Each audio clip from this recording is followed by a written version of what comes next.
মালয়েশিয়ার সারাওয়াক রাজ্যে অবৈধ প্রবাসীদের বিরুদ্ধে অভিযান জোরদার করেছে ইমিগ্রেশন বিভাগ। ইমিগ্রেশন বিভাগের চালানো টানা ৩ দিনের এই অভিযান পরিচালিত হয় ৮ থেকে ১০ নভেম্বর পর্যন্ত। ইমিগ্রেশন এনফোর্সমেন্ট ডিভিশনের নেতৃত্বে অভিযান চালানো হয় মালয়েশিয়ার মিরি শহরের একটি জনপ্রিয় বিনোদন কেন্দ্র এবং বিংটুলুর তাতাও এলাকার বোর্ড ফ্যাক্টরি শ্রমিকদের আবাসনে।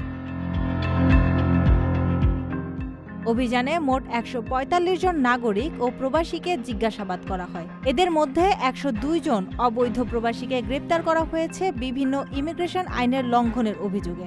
এছাড়া ৪ জন নিয়োগদাতাকে তদন্তে সহায়তার জন্য হাজিরার নোটিশ দেওয়া হয়েছে। মালয়েশিয়ার ইমিগ্রেশন বিভাগ জানিয়েছে, অবৈধ প্রবাসী এবং তাদের আশ্রয়দাতাদের বিরুদ্ধে অভিযান চলবে অব্যাহতভাবে। দেশের নিরাপত্তা ও সার্বভৌমত্ব রক্ষায় কোনো ধরনের অনিয়ম বরদাস্ত করা হবে না বলে জানিয়েছেন মালয়েশিয়ার ইমিগ্রেশন বিভাগ।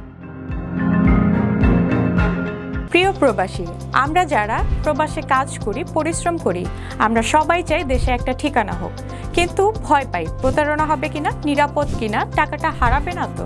আজ আমি এমন একটা প্রজেক্ট সম্পর্কে বলবো যেটা এই ভয়টা দূর করে দিয়েছে। তার নাম প্রবাসীর সিটি লিমিটেড। প্রবাসীর সিটি বাংলাদেশের প্রথম স্মার্ট শেয়ার ভিত্তিক রিয়েল এস্টেট প্রজেক্ট।